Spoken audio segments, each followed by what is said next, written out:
Good day everyone, my name is Arnold Bindio. I'm second year BHM student.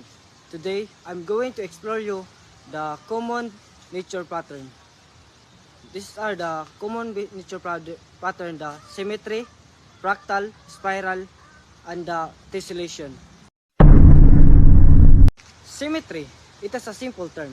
Symmetry is a pattern that reflects an image. These are the example of the symmetry.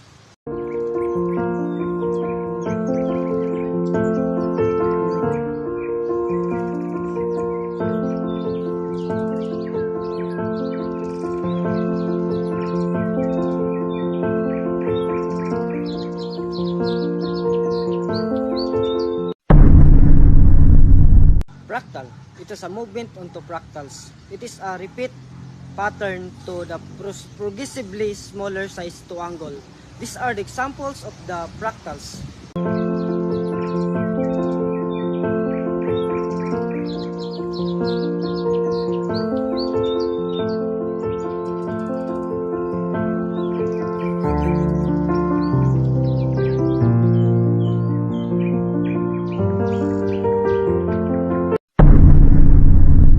So now, let's move on to the spiral.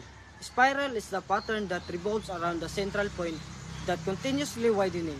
So these are the example of the spiral.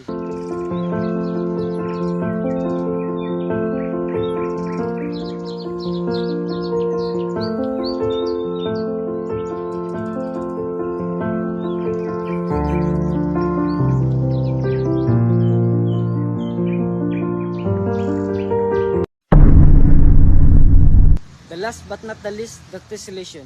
Tessellation is a pattern that repeats to closely fitting figure that no gaps in between. So these are the examples of the tessellation.